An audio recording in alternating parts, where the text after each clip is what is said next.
Mom, Dad, we are moving to Carrie's mother's house in the city, and her brother is going to live on your farm with his family. It was Carrie's decision, and it's final. This was declared by Brandon, my only son, the boy, my husband Larry, and I gave every ounce of our love. You know, that feeling when you just know something is about to change, that specific heaviness in the air that tells you the life you knew yesterday is about to disappear. I felt that the moment my son, Brandon, called me on a Tuesday afternoon. He never calls on Tuesdays. He usually texts, or I have to chase him down just to hear his voice. But this time, he called me. His voice was tight, clipped, and serious. He said he and his wife, Carrie, were coming over for dinner on Saturday. He said they had something important to discuss. Naturally, my mind went straight to the best possible scenario. I'm 64 years old. My husband, Larry, and I have been waiting for grandchildren for what feels like a lifetime. Brandon and Carrie have been married for 4 years. Every time they visit, I find myself looking at Carrie's stomach or waiting for that special smile, the one that says our family is growing. I told myself that this was it. That was why he sounded so serious. He was probably nervous to tell us the good news. I threw myself into the preparations. I wanted everything to be perfect. If they were giving us good news, I wanted to celebrate it with the food Brandon grew up on. I spent the entire day in the kitchen. I woke up before the sun, pulling out the heavy cast iron pots that belonged to my mother. I went to the butcher in town to get the best cut of beef for a pot roast. I spent hours chopping carrots, peeling potatoes, and making sure the gravy was rich and thick, just the way Brandon likes it. My feet were throbbing by noon, but I didn't care. I made his favorite dessert, a pecan pie from scratch. I shelled the pecans myself, sitting on the back porch, watching the wind move through the fields of our farm. This farm has been our life. It's where Brandon learned to walk, where he learned to drive a tractor, where he became a man. I thought about how wonderful it would be to see a grandchild running through those same fields. The thought gave me a burst of energy. I scrubbed the dining room table until the wood gleamed. I ironed the good tablecloth, the one with the lace edges we only use for Christmas and Easter. Larry came in from the barn around 4 o'clock, wiping grease off his hands with a rag. He looked at the table set for 4, at the flowers I had cut from the garden, and he smiled. "You're going all out, Brittany," he said, kissing my cheek. "You really think this is the big news?" "I can feel it, Larry," I told him, smoothing down my apron. Why else would they insist on a sit-down dinner? Brandon sounded different on the phone. "Ready." Larry showered and put on his nice button-down shirt, the blue one that matches his eyes. We sat in the living room, waiting. The house smelled amazing, like savory beef, thyme, and the sweet, sugary scent of the cooling pie. It smelled like home. It smelled like love. When their car finally crunched up the gravel driveway, my heart did a little flutter. I watched through the window as they parked next to Larry's truck. They sat in the car for a moment before getting out. I saw Brandon gripping the steering wheel, his head down. Carrie was saying something to him, her hands moving fast like she was giving instructions. That should have been my first warning. If you're coming to tell your parents you're having a baby, you don't need a pep talk in the driveway. You don't look like you're marching into battle. I opened the front door before they even knocked. "There they are," I said, trying to keep my voice steady and welcoming. "Come on in, the food is hot." Brandon walked in first. He looked tired. He's my son.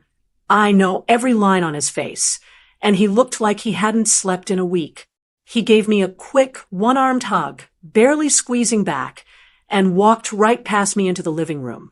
He didn't say, "Hi, Mom," or "It smells great." He just mumbled a hello to his father. Then came Carrie.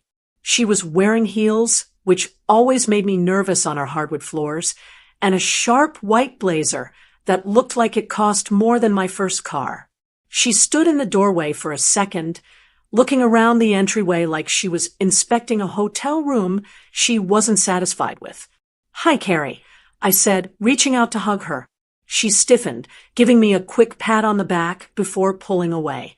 She wrinkled her nose, sniffing the air dramatically. "Hi, Brittany." "Wow, it smells strong in here." "It's the pot roast," I said proudly. "Brandon's favorite."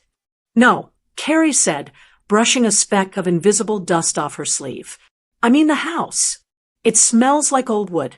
And wet dog. I don't know how you stand it out here. The air is so heavy." My smile faltered. Our dog, Buster, hadn't been inside all day. The house was spotless. It smelled like lemon polish and dinner. But I swallowed the insult. I wasn't going to let her ruin the night. "Well, come sit down. You must be hungry after the drive." We moved to the dining room. I had placed Brandon at the head of the table, his old spot. I started serving the food, piling high mounds of mashed potatoes and tender beef onto their plates. I waited for Brandon's eyes to light up. He used to sneak bites before I even sat down. But tonight, he just stared at the plate like he didn't know what it was. "So," Larry said, trying to break the ice. "How's work, son? You guys busy at the firm?" Brandon poked at a carrot with his fork. "It's fine, Dad. Busy. You know how it is." "And you, Carrie?" I asked. "How are things at the agency?" Carrie didn't answer immediately. She had her phone out, sitting right next to her plate. Her thumb was scrolling through emails or social media, the blue light reflecting on her face. "Carrie," Brandon said softly. She looked up, annoyed. "What?" "Oh, work is fine. Actually, it's better than fine. I'm up for a promotion. That's part of why the commute is getting so impossible. Driving all the way out here feels like a trek to another planet." I gripped my fork a little tighter. "It's only 45 minutes, Carrie." "It feels like hours," she sighed, finally taking a small bite of the roast. She chewed it slowly, looking at the wall. "This is very hearty, isn't it? Lots of salt." "It's the recipe Brandon loves," I said, my voice sounding a little thin to my own ears. The dinner continued like that for 20 minutes. Painful. Slow. Every attempt Larry or I made to connect was met with one-word answers or complaints about the heat, the drive, or the silence of the countryside. Carrie kept checking her watch. Brandon kept drinking water, refilling his glass 3 times. He wouldn't look at me. He wouldn't look at his father. He kept glancing at Carrie like he was waiting for a signal. My stomach started to turn. The excitement I had felt earlier was gone, replaced by a cold dread. This wasn't a happy visit. People with good news don't act like they are at a funeral. They don't insult the hostess. They don't avoid eye contact. I decided to rush to the best part. Maybe sugar would sweeten the mood. Maybe once the pie was on the table, the tension would break. "Who's ready for dessert?" I asked, forcing a bright smile. "I made pecan pie, with the pecans from the trees out back." I stood up and went to the sideboard to get the pie. It was beautiful, golden brown, smelling of toasted nuts and syrup. I brought it to the table and set it down in the center. I picked up the silver pie server, the one my mother gave me for my wedding. "Brandon, I know you want a big slice," I said, hovering the knife over the crust. "Mom," Brandon said. His voice cracked. I froze. "What is it, honey?" "Whipped cream. I have some in the fridge." "No," he said. He put his hand flat on the table. "Don't cut the pie." The room went dead silent. The ticking of the grandfather clock in the hall seemed to get louder. Carrie finally put her phone down, face up on the table. She crossed her arms and leaned back, a look of bored expectation on her face. "We didn't come here to eat, Mom," Brandon said. He finally looked up at me. His eyes were watery, but hard. We didn't come here for dinner. I slowly lowered the knife. My hands were shaking. I looked at Larry. He was sitting up straight, his jaw tight. He sensed it too. The bomb was about to drop. Then why did you come? I asked. My voice was barely a whisper. Brandon took a deep breath. He looked at Carrie, and she gave him a sharp nod, like a commander ordering a soldier to fire. We made a decision, Brandon said, about our living situation, and about the farm. The farm? Larry asked, his voice rough. What about the farm? You don't live on the farm. Not yet, Carrie interjected. Her voice was cool, smooth, and terrifyingly calm. Mom, Dad, Brandon said, rushing the words out now. We're selling our house. We're moving. Moving? I asked, confused. Moving where? To Carrie's mother's house, Brandon said. In the city. I blinked. Carrie's mother lived in a massive, modern house downtown. Okay, I said slowly. If that helps you save money, but what does that have to do with the farm? Brandon looked at his plate again. He couldn't say it. Carrie sighed, loud and impatient. Oh, for heaven's sake, Brandon. Just tell them. She looked directly at me, her eyes cold and flat. We're moving to my mom's. And my brother Greg is moving here. He's moving onto your farm. I dropped the pie server. It clattered against the china plate, the sound echoing like a gunshot in the quiet room. What? I whispered. It's already decided, Carrie said, picking up her fork and finally taking a bite of the potatoes. Greg needs a place. You guys are getting too old to manage all this land anyway. He'll be here on Monday. I looked at my son. He just stared at the tablecloth. And in that moment, the smell of the pecan pie didn't smell like love anymore. It smelled like betrayal. The silence in the dining room was so heavy it felt like it was pressing against my chest, making it hard to breathe. The silver pie server was lying on the china plate, where I dropped it, a jagged line of pecan filling smeared across the porcelain. I stared at it because I couldn't bear to look at my son. I couldn't bear to see the face of the boy I had carried, birthed, and raised sitting there and letting his wife tear our lives apart. Greg, Larry asked. His voice was rough, like he had swallowed gravel. He wasn't looking at Carrie. He was looking straight at Brandon. Your brother-in-law? That Greg? Yes, Dad, Brandon said, finally lifting his head. He looked miserable, I'll give him that. But misery doesn't excuse cowardice. Look, just hear us out. It's complicated. It's not complicated at all, Carrie interrupted, leaning forward. Her blazer rustled, a sharp, synthetic sound in the quiet room. It's actually very logical. Brandon and I have been crunching the numbers. The commute from our current place to the city is killing us. It's 2 hours a day wasted in traffic. 2 hours we could be working, networking, building our futures. My mother has a townhouse right in the city center. It's 5 minutes from my office and 10 from Brandon's firm. She's offered to let us live there, rent-free, so we can save for our forever home. I tried to process this. My son, a grown man with a law degree, moving back in with his mother-in-law to save money. It seemed odd, but if that was their choice, fine. That was their life. Okay, I said slowly, my hands gripping the edge of the table. If you want to live with your mother, that's your business. But I still don't understand what this has to do with us. Or with Greg. Carrie sighed, the kind of sigh you give a toddler who refuses to put on their shoes. Brittany, please try to keep up. My mother's townhouse isn't a mansion. It's a 3-bedroom. Right now, Greg and his wife, Linda, are staying in the guest suite. For us to move in, they have to move out. So Greg needs an apartment. Larry said, sounds like Greg's problem. Greg is in transition, Brandon said quickly, jumping in to defend his wife's family. He's looking for the right opportunity. Rents are skyrocketing. Dad, you know that. He can't just find a place overnight with no steady income. He's unemployed again? I asked. I knew the answer. Greg was always in transition. He was 40 years old and had transitioned through more jobs than I had fingers. He is an entrepreneur. Carrie snapped. And he needs a place to land. But this isn't just about Greg. This is about you too. She gestured around the room, waving her hand at my clean walls, my polished furniture, the life I had built. Look at this place.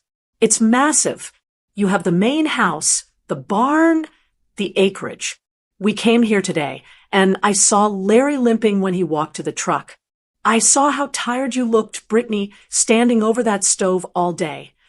I was cooking for you, I said, my voice trembling with suppressed rage. I was tired because I wanted to make a nice meal for my family. Exactly, Carrie said, nodding as if I had just proved her point. You're exhausting yourselves. You're two people in your 60s trying to run a working farm. It's irresponsible. You need help. You need a property manager. I looked at Larry. His face was turning a shade of red I hadn't seen in years. A property manager? He spat. I've managed this land since before you were born, little girl. I don't need a manager, especially not one who can't hold down a job at a hardware store. Greg has experience. Carrie lied smoothly. He's very handy. The plan is simple. Greg and Linda move in here. They take over the heavy lifting, mowing the acreage, fixing the fences, handling the maintenance. In exchange, they live here. They get a roof over their heads, and you get free labor. It's a win-win. Where? I asked. The word came out sharp. Where do they live? I thought maybe she meant the old trailer down by the creek, or maybe they wanted to convert the loft in the barn. Carrie looked at me like I was being dense. In the house, Brittany. Obviously. The barn isn't insulated for a family. They'll take the upstairs. You two don't use the second floor anyway, except for storage. Brandon's old room is just sitting there gathering dust. The guest room is empty. It's a complete waste of square footage. My mouth fell open. You want your brother to live in my house. With us. To share my kitchen? My bathroom. It's plenty of space, Carrie said, dismissing my horror with a wave of her manicured hand. You'll barely know they're here. Linda is very quiet. And think about the security. Two elderly people alone out here, in the middle of nowhere. It's not safe. Having a younger man in the house is a safety precaution. Elderly. She called us elderly. I am 64. I hike 3 miles a week. I run a garden that feeds half the neighborhood. I felt a fire ignite in my belly that I hadn't felt in a long time. No, I said. The word hung in the air. Carrie blinked. She stopped scrolling on her phone for the first time in 10 minutes. Excuse me? No, I repeated louder this time. I stood up. My legs felt shaky, but I locked my knees. This is not a boarding house. This is not a hotel for wayward relatives. This is our home. We built it. We paid for it. And I am not having a stranger. And yes, Greg is a stranger to me, living in my upstairs hallway. Mom, please, Brandon said, rubbing his temples. Don't be difficult. We're trying to help you. Help me. I turned on him. You're trying to help yourself, Brandon. You want to move to the city, so you need to displace Greg, and you decided your parents were the path of least resistance. You're using us as a storage unit for your wife's problems. That is incredibly offensive, Carrie said, her voice dropping to an icy chill. Greg is family. Brandon and I are a team. His family is my family, and my family is his family. If you reject Greg, you're rejecting Brandon. That's manipulation, Carrie, Larry said, his voice quiet but firm. And it's a load of hogwash. We love Brandon, but we didn't marry Greg. Carrie stood up abruptly. Her chair scraped loudly against the wood floor. I told you they would be like this, she said to Brandon. I told you they were too stubborn to see reason. She turned to me, her eyes narrowing. Here is the reality, Brittany. You can say no, all you want, but this is happening. Greg gave notice at his apartment last week.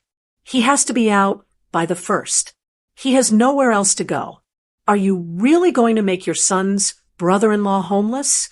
Are you going to be the reason Brandon is stressed out of his mind at work, worrying about where his family is sleeping? I didn't tell him to give notice. I shouted. I didn't tell you to promise him my house. It's not just a house, Carrie snapped. It's a family asset. And right now, it's an underutilized asset. You're being selfish. You're rattling around in this big place while family is struggling. It's greedy, frankly. Greedy. The woman who was moving into a free townhouse so she could hoard money for a forever home was calling me greedy for wanting to live in the house I'd scrubbed floors in for 40 years.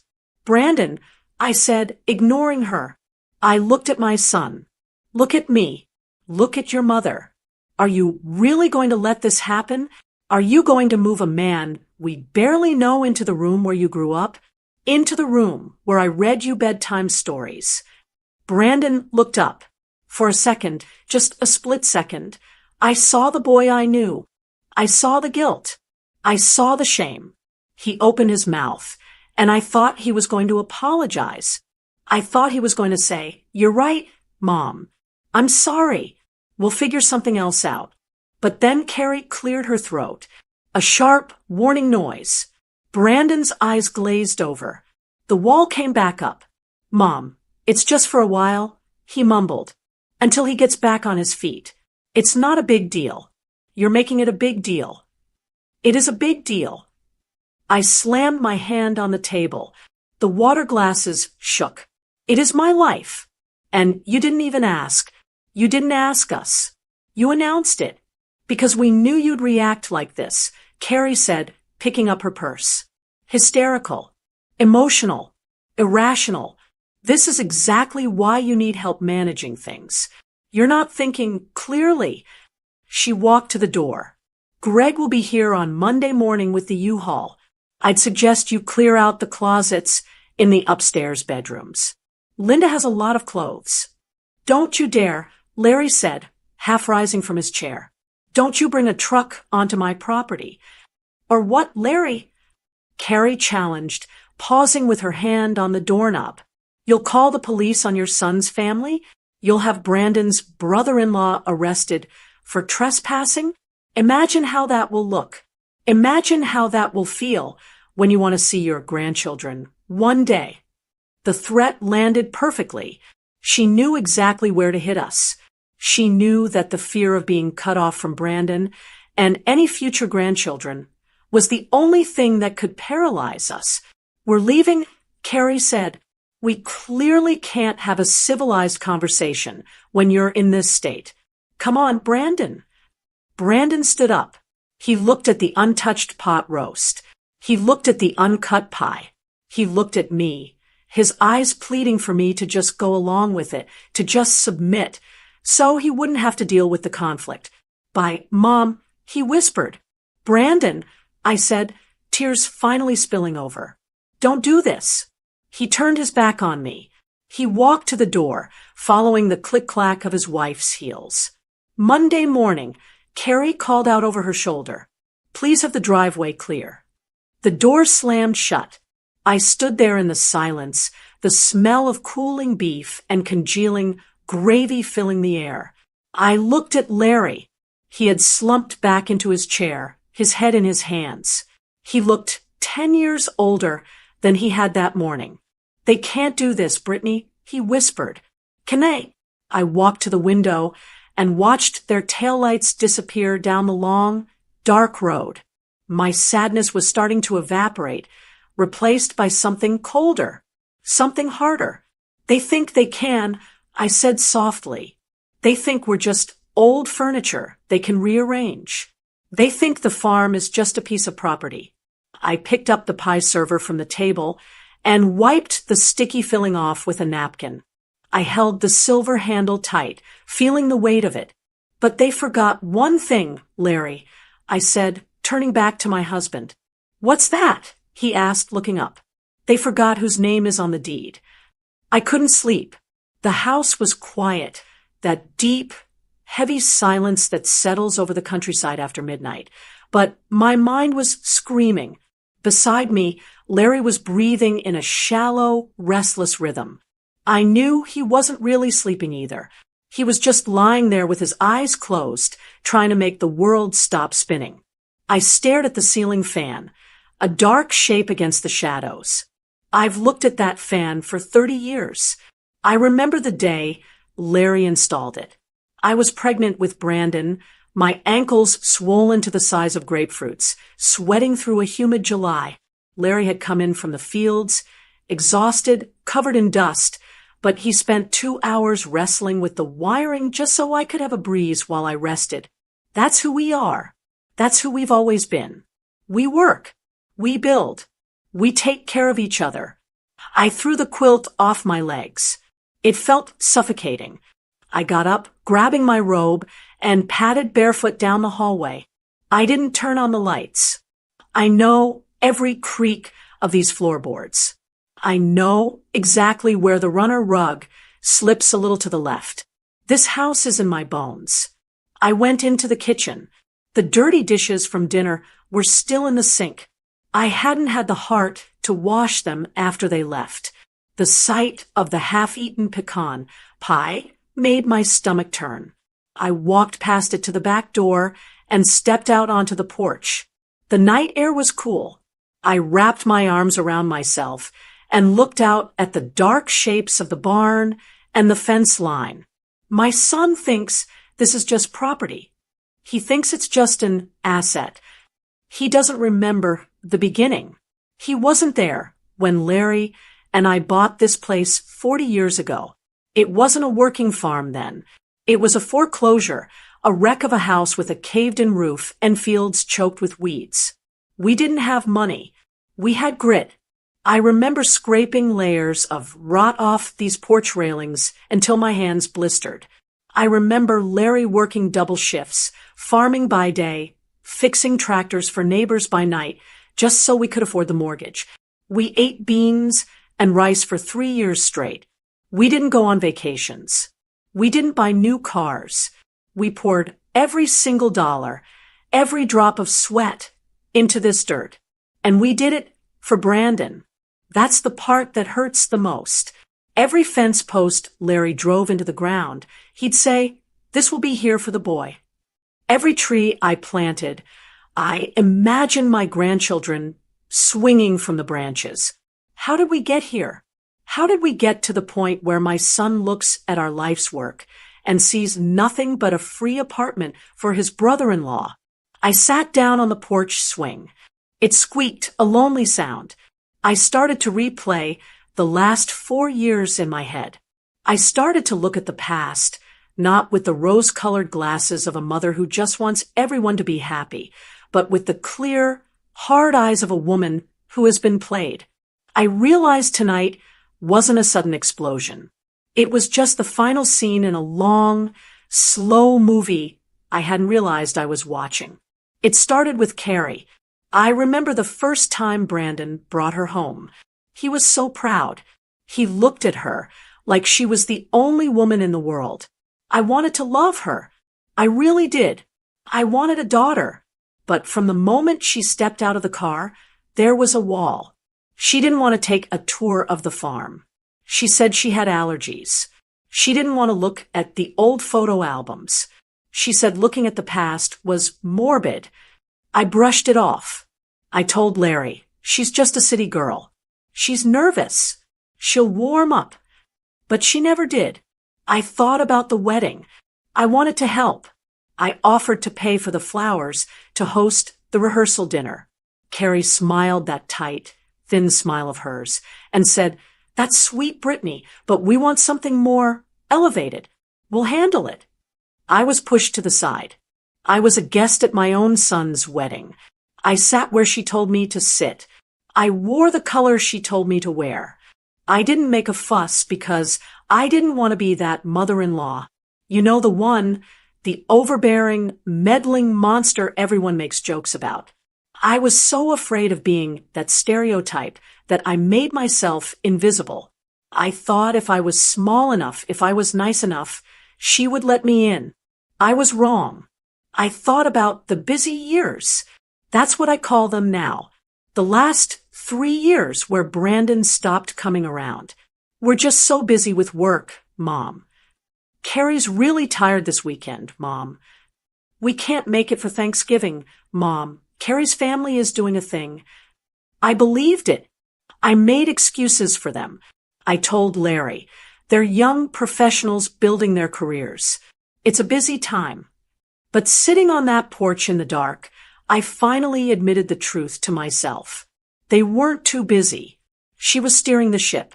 Every time Brandon wanted to come home, she had a reason why they couldn't. Every time I called, she was in the background, rushing him off the phone. She was weaning him off us. She was rewriting his history. She was replacing his loyalty to us with loyalty to her and her demands.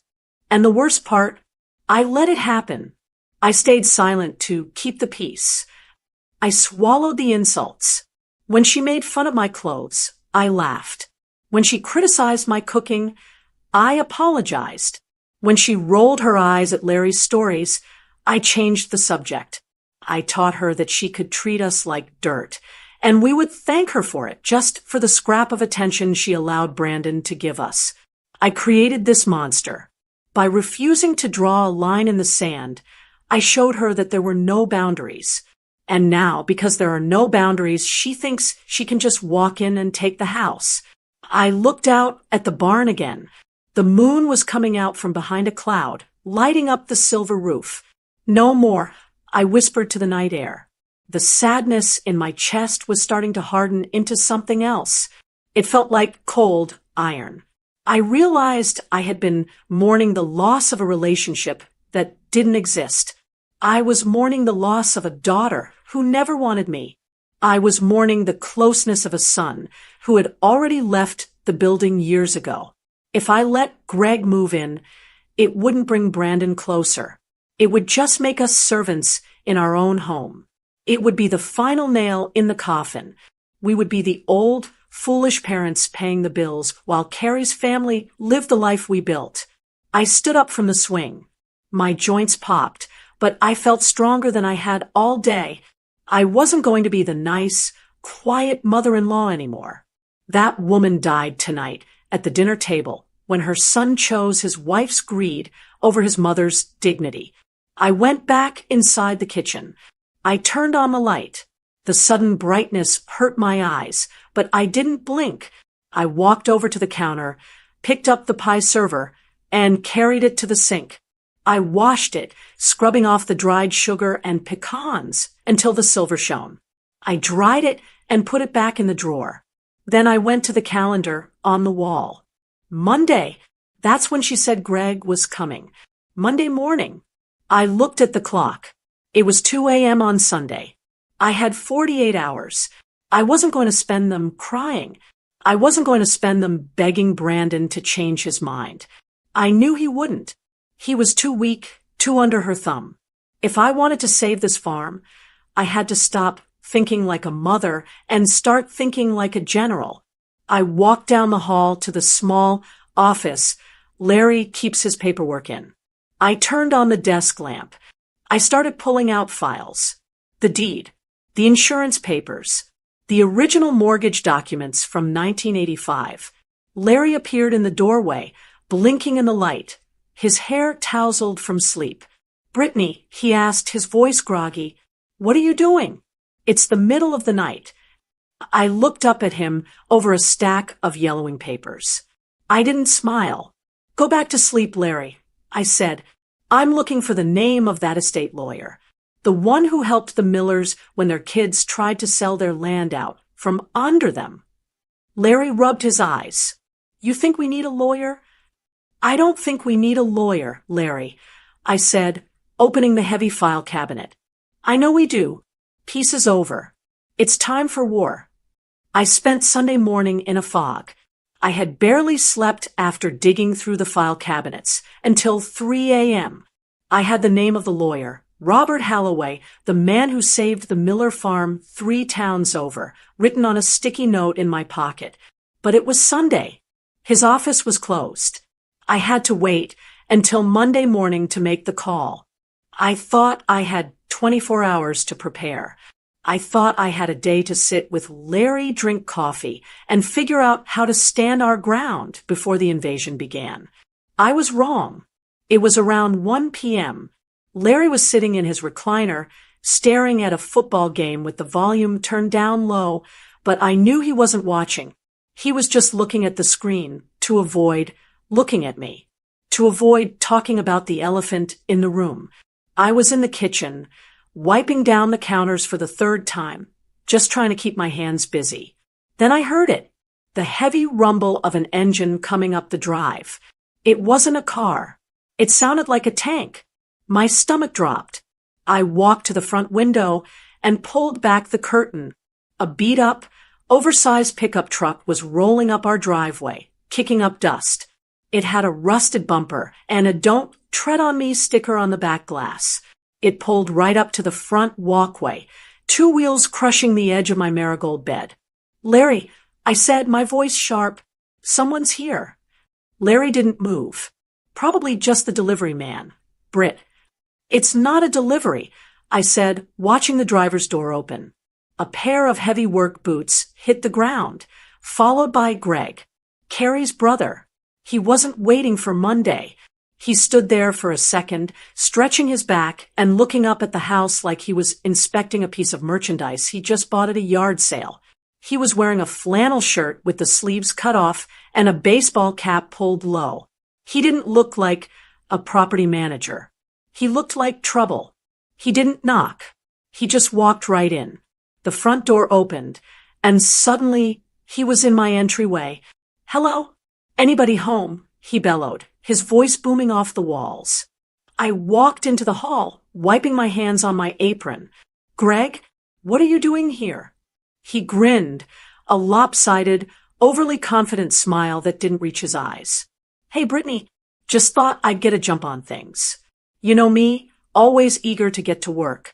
I figured I'd come scope out the lay of the land before Linda and the kids get here tomorrow with the U-Haul." Scope out the lay of the land. I repeated. "Greg, we talked about Monday. We aren't ready for you." "Oh, don't worry about me," he said, waving a hand dismissively. He walked past me into the living room, his muddy boots leaving faint prints on my clean rug. "I'm low maintenance." "Hey, Larry, watching the game." Larry looked up, startled. He blinked, looking from Greg to me, looking lost. Hey, Greg." "Yeah, just watching the game." "Good man," Greg said, clapping Larry on the shoulder a little too hard. Larry flinched. "Listen, don't get up. I'm just going to head out back to the barn. I got some ideas for a workshop I want to set up. Need to take some measurements." "A workshop?" Larry asked, his voice weak. "What kind of workshop?" "Custom woodwork," Greg said, puffing out his chest. "I've got a business plan. High-end, rustic furniture. This place is perfect for it. Lots of space. Free rent means low overhead. I'm going to make a killing." He turned and headed for the back door before we could respond. "I'll just let myself out." I stood there, frozen. My blood was boiling. He was walking through my house, talking about his business plan on my property, while my husband sat there and took it. "Larry," I hissed, "are you going to let him go into your barn? That's your space. Your tools are out there." Larry sighed, rubbing his face with his hands. "Brittany, what do you want me to do? Throw him out?" "If I kick him out, Carrie calls Brandon. Brandon gets mad. We lose him. Let the boy look at the barn. It's just a barn." "It's not just a barn," I whispered furiously. "It's the principle." But Larry wouldn't look at me. He turned back to the TV. I wasn't going to let this happen. I turned and marched out the back door after Greg. I found him standing in the middle of the main barn aisle. He had a yellow tape measure out and was stretching it across the entrance to the tractor bay. He was humming to himself. "Greg," I said, stepping into the barn. The smell of hay and diesel fuel usually calmed me, but today it smelled like invasion. "Hey, Brittany," he said, not looking up. "This space is great. Little dusty, needs better lighting, but the bones are good. I'm thinking if we knock down that partition wall over there." He pointed to the area where Larry kept his vintage tool collection. "I can open this up for my saw table." "You are not knocking down any walls," I said, my voice shaking. "That is Larry's workbench. He's had that since 1990. Greg finally looked at me. He retracted the tape measure with a loud snap. He looked at me with a mix of pity and annoyance. "Brittany, look, Carrie said you guys were going to be resistant to change. I get it. You're set in your ways. But Larry's retired, right? What does he need all this space for? He's just tinkering. I'm trying to build a livelihood here. We need to prioritize." Prioritize. He was prioritizing his imaginary business over my husband's actual life. "We haven't agreed to any of this," I said. "We haven't signed anything." Greg laughed, a short, dry bark of a laugh. "Come on, Brittany, don't be like that. We're family. Contracts are for strangers. Besides, Brandon said it was a done deal. You don't want to make a liar out of your son, do you?" He stepped closer, invading my personal space. He smelled like stale cigarettes and cheap cologne. Speaking of space, I noticed that shed on the side of the garage, the one with all the pots and trellis stuff. "My potting shed," I said defensively. "What about it?" "Yeah, that," he nodded. "I'm going to need you to clear that out by tomorrow." I felt the air leave my lungs. "Excuse me?" "My truck," he gestured with his thumb over his shoulder toward the driveway. "It's a dually. It won't fit in the standard garage bay. I need to park it under the lean-to, but that shed of yours is blocking the clearance. If we knock that shed down, or, just move your stuff to the basement, I can park the truck there. Keep the rust off it." I stared at him.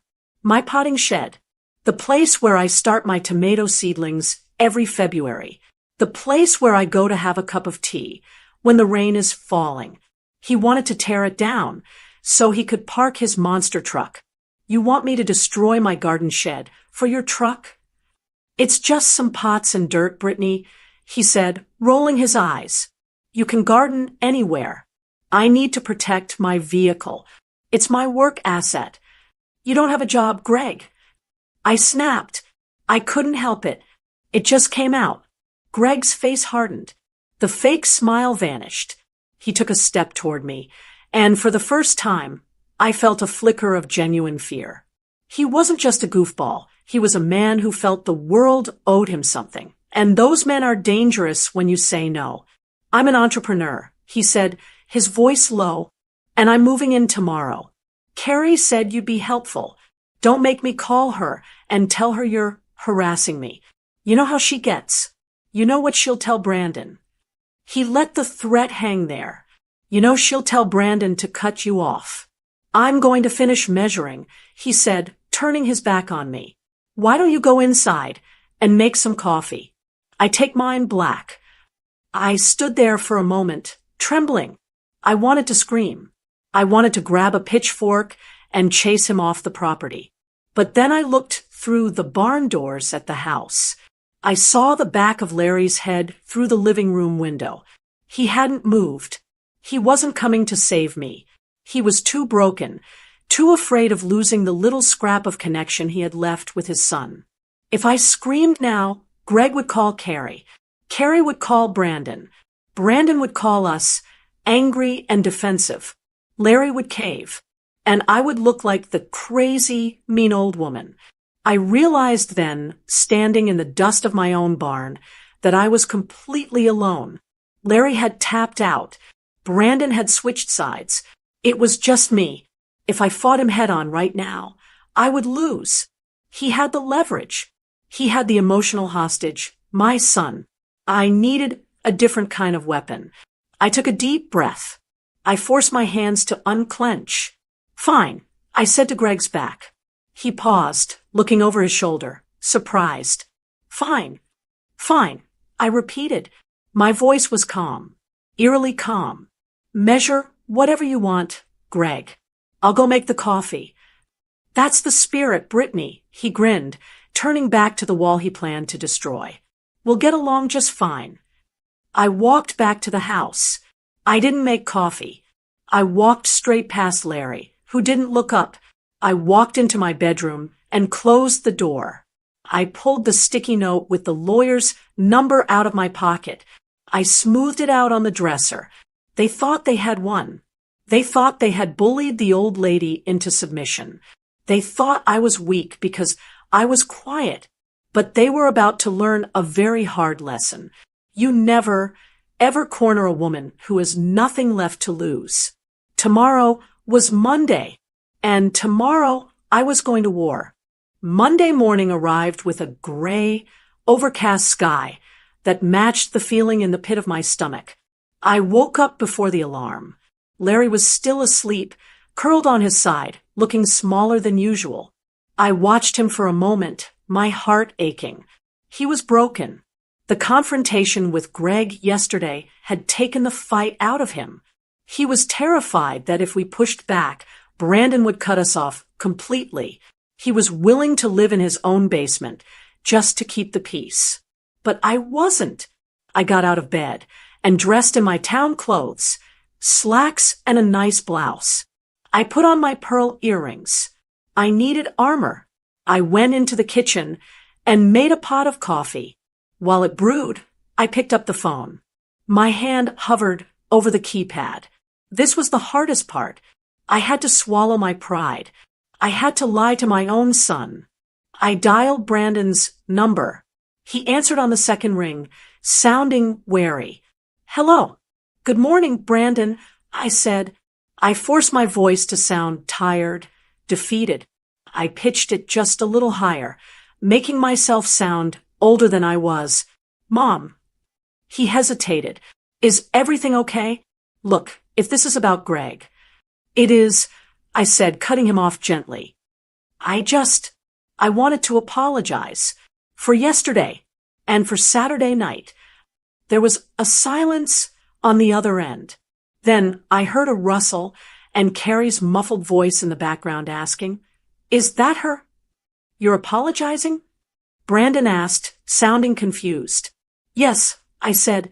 Larry and I talked all night. We realized, you're right, we are getting older. The farm is a lot of work. Maybe we do need help. Maybe having Greg here wouldn't be the worst thing. We just want you to be happy, Brandon. That's all we've ever wanted. I heard him exhale a long, relieved breath. Oh, Mom, thank you. You don't know how much easier this makes things. I was really worried. I know, I said. I was just emotional. It was a shock.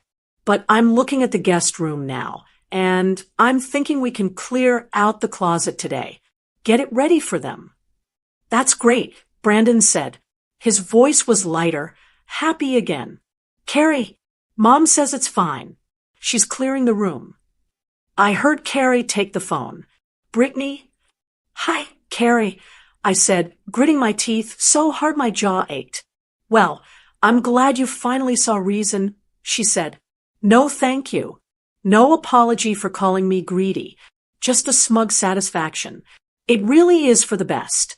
Greg is packing up the truck now. He should be there by late afternoon with the first load of boxes. Just make sure the driveway is clear. We'll be ready, I said. We want to make this work. Good, she said. We'll see you this weekend to check on things. Click. She hung up on me. I stood there holding the dead phone. My blood boiling so hot, I thought I might catch fire. I'm glad you finally saw reason. Oh, I saw reason. All right, I whispered to the empty kitchen. I saw exactly who you are. I poured a cup of coffee and drank it standing up. Then I went to find Larry. He was in the living room, putting on his boots. I called them. I said. Larry looked up, panic in his eyes. You didn't start a fight, did you? No, I said calmly. I told them they were right. I told them Greg could move in. Larry's shoulders slumped in relief. Oh, good. That's good, Britt. It's better this way. No use fighting it. Exactly. I lied. Now listen to me, Larry. I have to go into town to run some errands. I need you to stay here. If Greg shows up early, just let him do what he wants. Don't argue. Don't get in his way. Just say, welcome home. Can you do that? Sure, Britt, he nodded. I'll be in the barn. I grabbed my purse and the folder of documents I had gathered the night before. I walked out to my car, a 10-year-old sedan that still ran like a top because Larry took such good care of it. I backed out of the driveway, taking one last look at my house. It looked vulnerable, exposed, but I was going to get protection. I drove 30 minutes into town, my knuckles white on the steering wheel. I parked in front of a brick building on Main Street. Halloway and Associates, attorneys at law. Robert Halloway was a man in his 70s, sharp as a tack, with eyes that had seen every kind of family dispute you could imagine. He had been Larry's father's lawyer. He knew the history of our land. His receptionist showed me in immediately. Robert stood up from his mahogany desk, extending a hand. Brittany, it's been years. To what do I owe the pleasure? Larry couldn't make it. Larry is indisposed, I said, taking a seat. And this isn't a pleasure visit, Robert. I have a problem. I laid it all out. I told him everything. The dinner, the demand, the way Carrie talked to us, Greg measuring the barn, the threat to cut us off from our grandchildren. I didn't leave anything out. I kept my voice steady, but by the time I finished, I was gripping the arms of the chair, so hard my fingers were numb. Robert sat back in his leather chair, steepling his fingers. He didn't look shocked. He looked angry. And they want to move in today? He asked. This afternoon, I said. I told them yes. I bought myself some time. Smart, Robert nodded. Never let the enemy know you're armed until you're ready to shoot. He reached for the folder I had brought. Let's look at the deed. He put on his reading glasses and scanned the yellowed paper. Just as I thought. Fee simple absolute. Joint tenancy with right of survivorship. You and Larry own this property 100%. Brandon's name is nowhere on this title. He has no legal claim to this land until both of you are deceased. They said it's a family asset. They said I was being greedy. They can say the moon is made of cheese, Brittany, but that doesn't make it true, Robert scoffed. Legally, Greg has as much right to move into your house as I do, which is 0. I know I can say no, I said, but if I just say no, I lose my son. They'll paint me as the villain. They'll say I didn't want to help family. I need to change the game. Carrie keeps talking about how this is a business decision. She says they need to manage the asset. Robert's eyes twinkled. A slow, shark-like smile spread across his face. Ah, he said, she wants to play business? Then let's give her business. He pulled a fresh legal pad toward him. If Greg is moving in to manage the property, he isn't a house guest. He's a contractor. And if he is living in a separate dwelling unit, or even a room within the main dwelling, he is a tenant. Exactly, I said. I want to draft a lease. Not just a lease, Robert corrected, his pen scratching furiously across the paper. We are going to draft a commercial mixed-use agreement. If he is using the barn for a workshop, that's commercial use. If he is living in the bedroom, that's residential tenancy. He looked up at me. What's the going rate for a 2-bedroom apartment in town? About $2,000, I guessed, and a commercial workshop of that square footage. Robert asked, another $2,000, easy, plus utilities. plus liability insurance. If he's running saws and drills on your property, you can't be liable if he cuts a finger off. He needs to be bonded. He doesn't have a job, Robert, I said. He can't pay that. That, Robert said, leaning forward, is not your problem.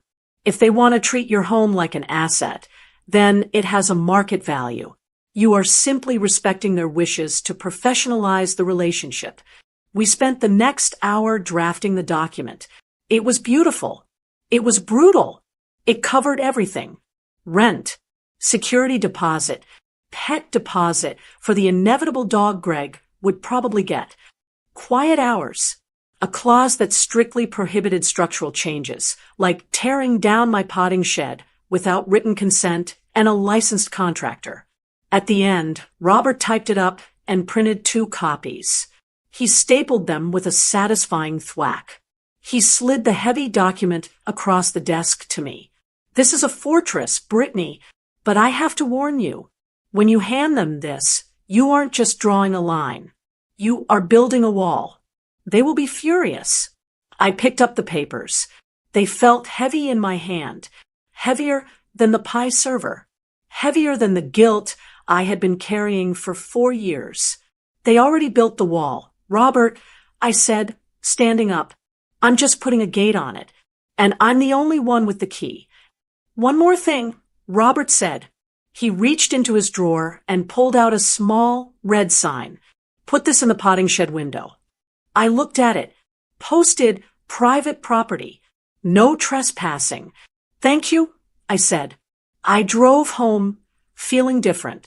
The fear was gone. The sadness was gone. I felt clear. When I pulled into the driveway, I saw Greg's truck. He was already there. He had backed it right up to the front porch, the tires crushing the edge of the grass. He was hauling a dirty mattress up my front steps, banging it against the doorframe. Larry was standing by the barn, watching him, looking helpless. Greg saw me pull up. He stopped, wiping sweat from his forehead. Hey, Brittany, got an early start. Where were you? I need to know where to put my beer fridge. I got out of the car. I clutched the folder to my chest. Just put it in the hallway for now. Greg, I called out, forcing a smile. We'll sort everything out this evening. Sounds good, he yelled back. Hey, Carrie and Brandon are coming over around 6 to celebrate the move-in. Pizza's on them. Perfect, I said. I walked past him, past the dirty mattress, and into the house. I went straight to the dining room table, the same table where they had broken my heart 2 nights ago. I placed the folder in the center of the table. Let them come. Let them bring the pizza. Let them celebrate their victory. I was ready to serve the main course.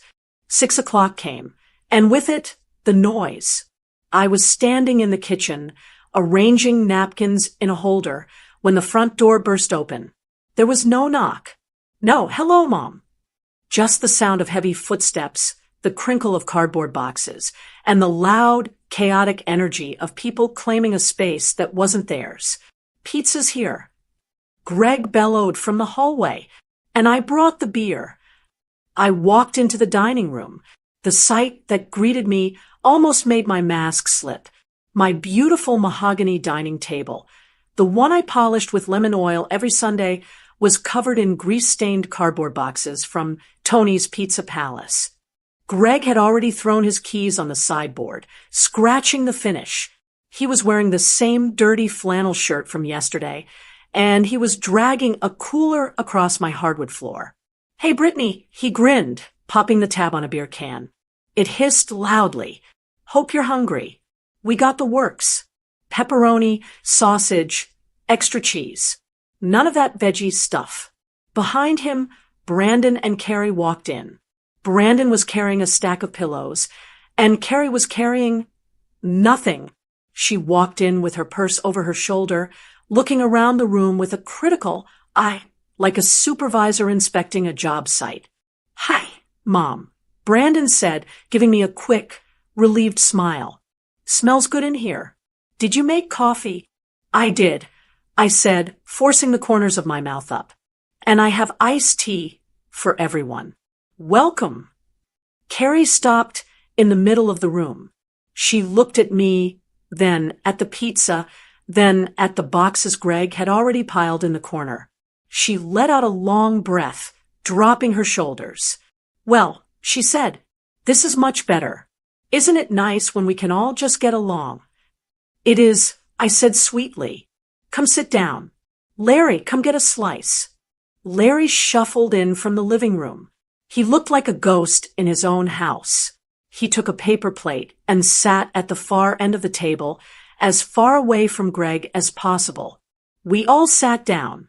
The atmosphere was strange. It was celebratory, but only for them.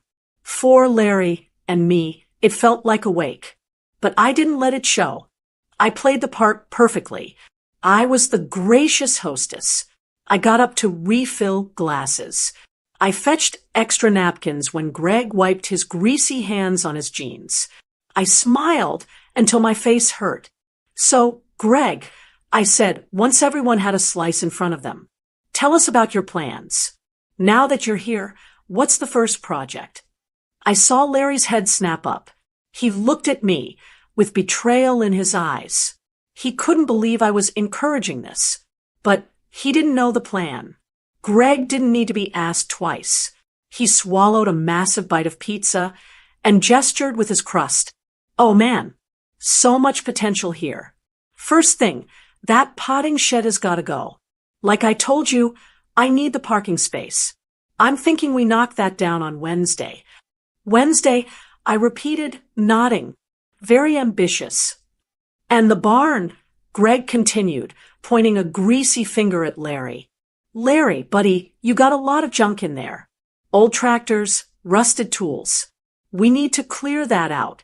I'm thinking we have a big bonfire this weekend. Burn the trash, sell the scrap metal. Use the cash to buy lumber for my workshop. Larry gripped his fork. Those aren't junk, he whispered. That's a 1955 Ford tractor. It's a classic. It's rust, Larry, Carrie interjected, wiping her mouth daintily. Greg is right. If you want the farm to be productive, you have to get rid of the dead weight. You can't be sentimental about garbage. Right, Greg said. And inside the house, Linda and I were talking. The wallpaper in that upstairs hallway, hideous. No offense, Brittany, but it screams 1980s. We're going to strip that, maybe paint it a nice slate gray. Modernize it. And the carpet in the guest room. The master suite. Now, we're going to rip that up. I've got allergies. They sat there in my dining room, eating my food, and dismantled my life piece by piece. They talked about painting over my memories. They talked about burning my husband's hobbies. They talked about cutting down the oak tree by the driveway because it drops too many leaves on the cars. And through it all, I just nodded. I see, I said. That sounds like a lot of work. It is, Carrie said, leaning back in her chair. She looked at me with a mixture of pity and triumph. But that's why we're doing this. To help you. You two clearly couldn't keep up with it. The place was falling apart. It wasn't falling apart. It was pristine. But I didn't correct her. You know, Brittany, Carrie said, her voice dropping to that condescending tone she used when she thought she was being benevolent. I have to admit, I was worried about you on Saturday. You seemed unstable. But I'm really glad you finally learned to be reasonable. It takes a big person to admit when they're too old to handle things. The room went quiet. Brandon winced, looking down at his plate. Carrie, what? Carrie shrugged. It's true. Brittany knows it. That's why we're here. We're saving the farm. She looked at me, expecting me to bow my head, expecting me to say, thank you, Carrie. Thank you for saving us. I looked at her. I looked at the grease stain on her lip. I looked at the way she sat in my chair, like a queen on a throne. You're right, Carrie, I said softly. I was emotional, but I realized that if we're going to do this, we need to do it right. We need to be professional. Exactly, Carrie nodded. professional. And since Greg is going to be managing the property, I continued, and running a business from the barn, we need to make sure everyone is protected. We need to make sure everything is clear. Clear is good, Greg said, reaching for another slice. I like clear. I'm glad you agree. I said. I stood up. I actually prepared a little something, just to make sure we're all on the same page. You know, since this is a business arrangement now. Carrie raised an eyebrow. What kind of something? Just some standard paperwork. I said casually. Housekeeping, really? Brandon, you know how it is. You're a lawyer. You never enter an agreement without writing it down. Brandon nodded, looking relieved that I was speaking his language. Yeah, sure, Mom. That makes sense. What is it? A list of emergency contacts. Wi-Fi passwords. Something like that, I said. I walked over to the sideboard and picked up the blue folder. I held it against my chest for a second. My heart was hammering a calm, steady rhythm against my ribs. This was it, the point of no return. I walked back to the table. I moved the pizza box aside. I placed the folder in front of Brandon. Since Greg is moving in immediately, I said, my voice smooth as silk, and since he plans to start construction on the barn this week, I thought it was best to get the lease signed tonight. Before dessert, Carrie froze. Her hand stopped halfway to her mouth. Lease, she asked. The word came out sharp. Commercial mixed-use agreement. Actually, I corrected her gently. Robert Halloway drew it up this morning. It covers the residential tenancy for the upstairs suite and the commercial lease for the barn workshop. It's very standard. Brandon stared at the folder. He didn't open it. He looked up at me, confused. Mama lease? For Greg? Well, yes, I said, widening my eyes in mock innocence. Carrie said this was a business decision. She said the farm is an asset. You don't let a tenant move into an asset without a contract, do you, Brandon? That would be irresponsible management. I looked at Greg. He had stopped chewing. So, I said, reaching into my pocket and pulling out a pen. I clicked it. The sound was loud in the silent room. Let's get this signed so Greg can unload the rest of his truck. Who wants to go first? Brandon reached out and took the blue folder. His hand was steady, but I saw the hesitation in his eyes. He's a lawyer, a corporate attorney. He knows what legal documents look like. He knows the weight of paper. He opened the cover, and the room went so quiet you could hear the refrigerator humming in the kitchen. Greg was still chewing, oblivious. He reached for a second beer, the pop of the tab cracking the silence like a whip. So what is it? Carrie asked, leaning over Brandon's shoulder. Just a standard liability waiver, or maybe a house rule list. No loud music after 10 foot. She laughed, a short, sharp sound. We can agree to that. Brandon didn't laugh. He was staring at the first page, his eyes scanning the bold text at the top. His face went pale. Not just white, but gray. He turned the page, then the next, reading faster now. His brow furrowed. Mom, Brandon said, his voice tight. This isn't house rules. No, I said, taking a sip of my iced tea. It's a lease. Robert Halloway drafted it this morning. A lease? Greg asked, his mouth full. Like, I got a sign for the keys. Read page 3, Brandon, I said calmly. Subsection B. The rent schedule. Carrie snatched the folder from Brandon's hands. Rent schedule? What are you talking about? There is no rent. That was the whole point. Her eyes scanned the page, and I watched the color drain from her face, replaced instantly by a flush of angry red. Her mouth dropped open. $4,500? She shrieked. The number hung in the air. Greg choked on his beer. What? Who pays that? You do, Greg, I said, locking eyes with him. Or rather, the tenant does. Let me break it down for you, since we are treating this professionally. I stood up and walked around the table, standing behind Larry's chair. I put a hand on his shoulder. He sat up a little straighter, feeling my strength. The upstairs suite is a 2-bedroom, fully furnished living space with a private bath, I explained, counting on my fingers. Market rate in this county for a short-term, furnished rental is $2,000 a month. That's a discount, really, considering it includes housekeeping, since I assume I'll be the one cleaning the mud off the floors. That's insane, Carrie spat. It's a farmhouse, not a penthouse. It's my home, I corrected her. And then there is the barn. Greg, you want to use the main bay for a commercial woodworking business. That is a commercial industrial lease. $2,500 a month. That includes use of the electricity, which is heavy machinery voltage, and access to the driveway for your clients. I can't afford that. Greg shouted, standing up. I don't have a job yet. That's why I'm here. I know, I said sympathetically. That's why I included Clause 4. The security deposit, first and last month's rent required upon signing. That's $9,000 due tonight. You are out of your mind. Carrie slammed the folder shut. This is a joke. Brandon, tell her this is a joke. Brandon looked at me, his eyes pleading. Mom, this is a lot. We can't. Greg doesn't have $9,000. The whole point was to help him get on his feet. And I am helping, I said. I'm offering him a prime location for his startup. But there is one more thing. Clause 7. I pointed to the folder.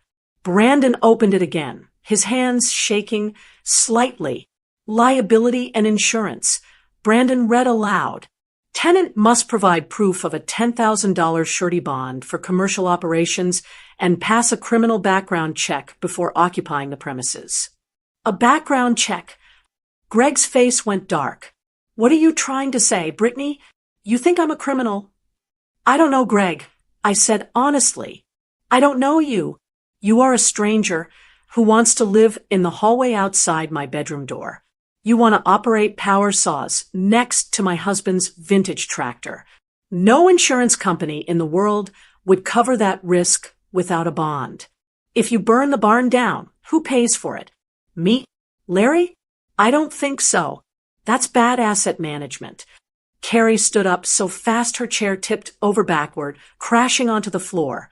You can't do this, she screamed. The mask was completely off now. The cool, sophisticated executive was gone. She was just a woman who was losing control, and she hated it. We are family, she yelled, pointing a finger at my face. You are doing this to your own son. You are trying to bankrupt us. How dare you hide behind legal paperwork? We're supposed to help each other.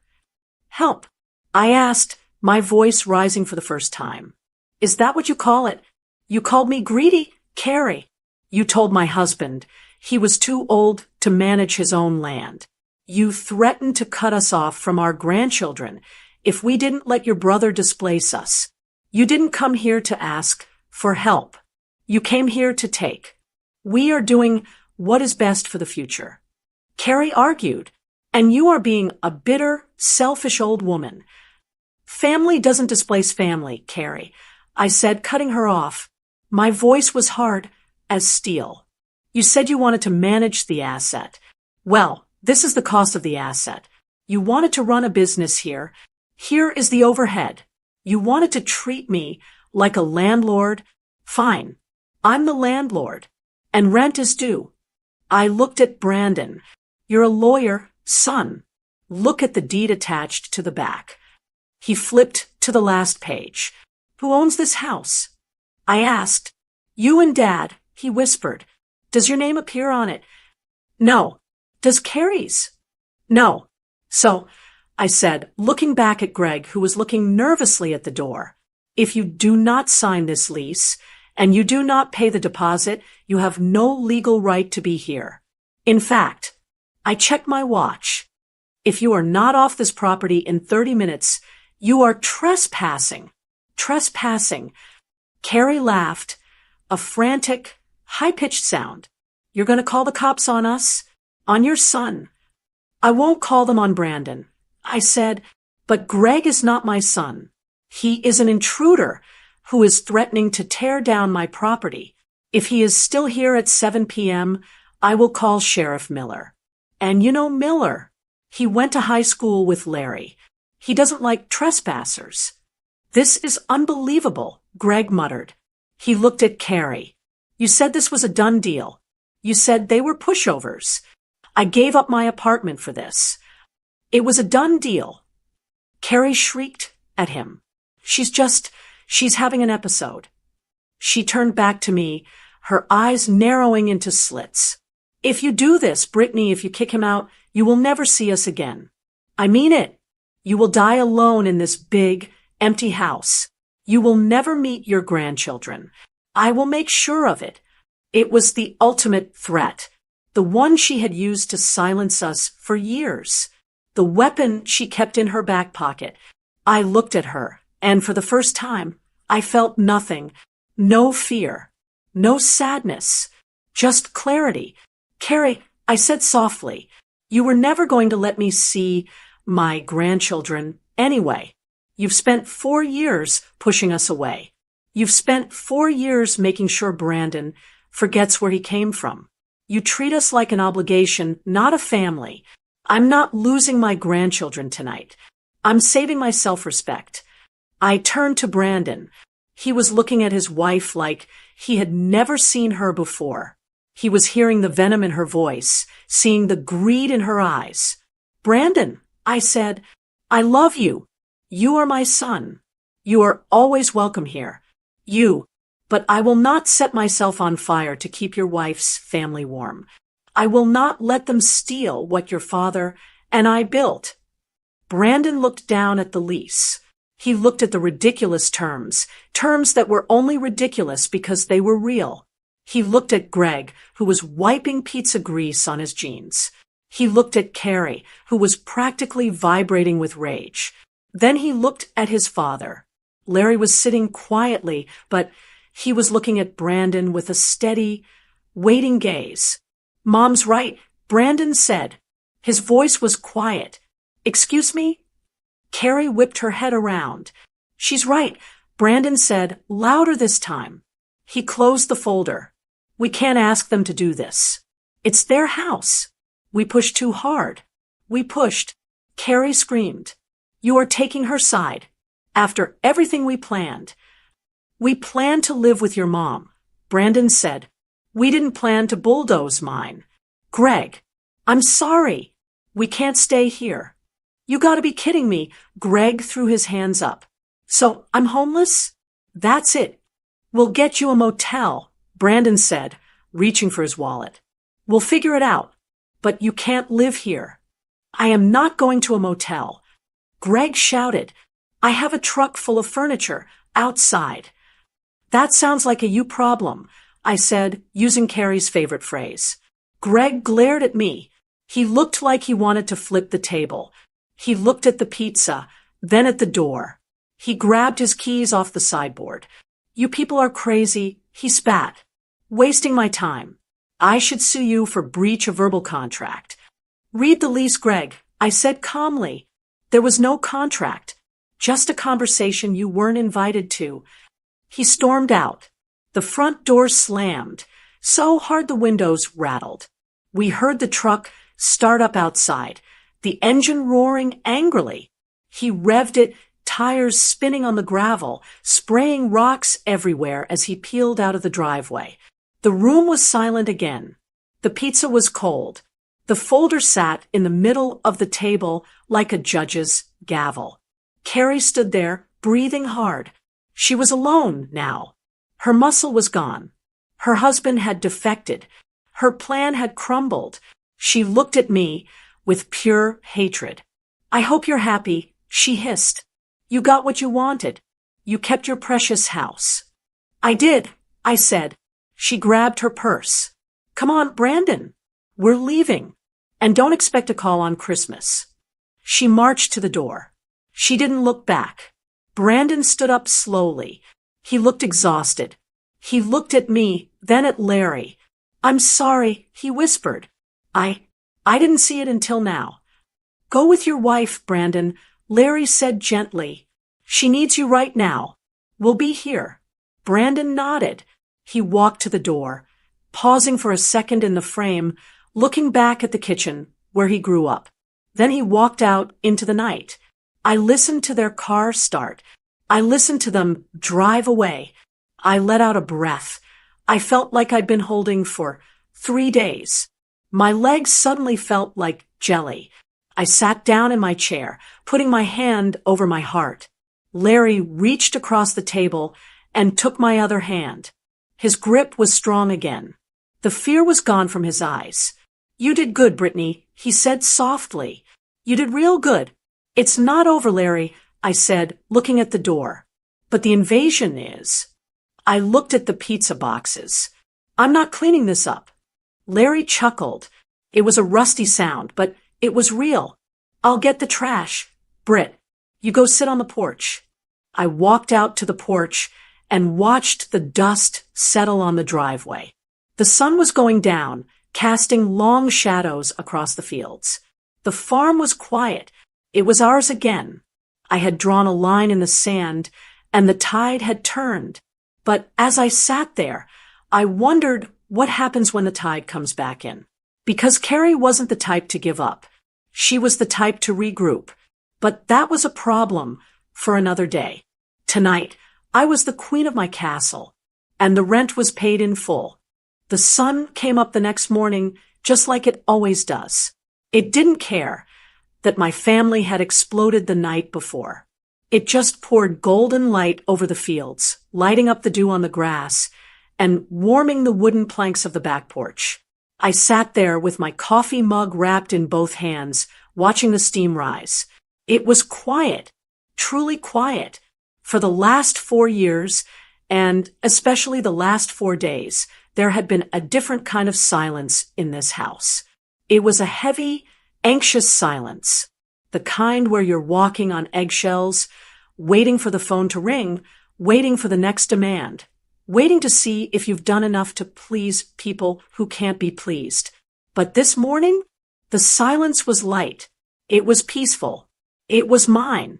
Larry came out a few minutes later.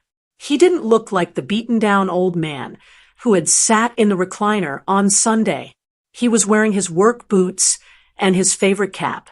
He poured himself a cup of coffee and sat on the swing next to me.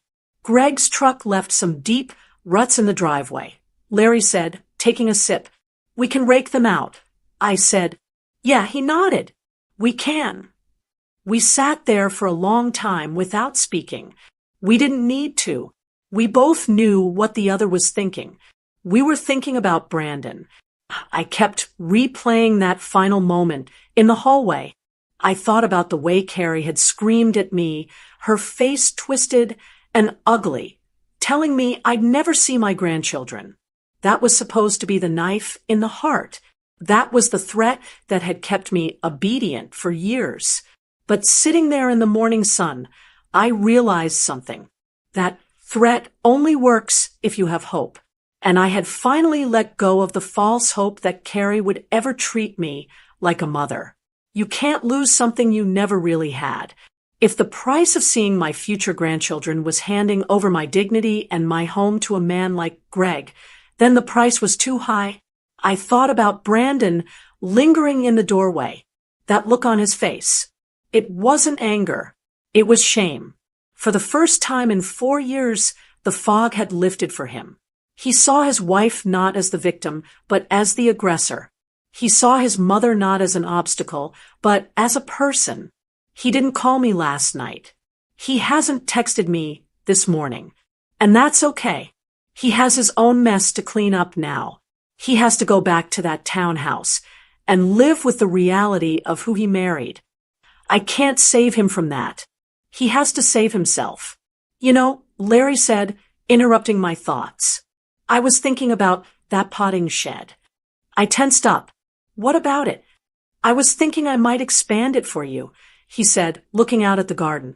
Build you some proper shelves. Maybe put in a skylight, since we don't have to tear it down for a dually truck anymore. I looked at my husband. His blue eyes were clear. He was planning for us again. He wasn't planning for them. I'd like that, I said, feeling a lump in my throat. I'd like that very much. I stood up and walked to the railing. I looked out at the barn, standing strong and red against the green pasture. It wasn't a workshop for a failed entrepreneur. It wasn't an asset in a portfolio. It was just a barn. Our barn. I realized I had lost the illusion of a happy, perfect family. I wouldn't be the grandmother posting photos on Facebook of big family reunions this Christmas. There would probably be an empty seat at the table. But I had saved something far more important. I had saved my self-respect. I had taught my son that his mother is not a doormat. And I had reminded myself that I am not just a vessel for everyone else's needs. I am Brittany Rentis. I own this land. I own this life. I went back inside and walked past the dining room table. The blue folder was still there. I picked it up. I didn't shred it.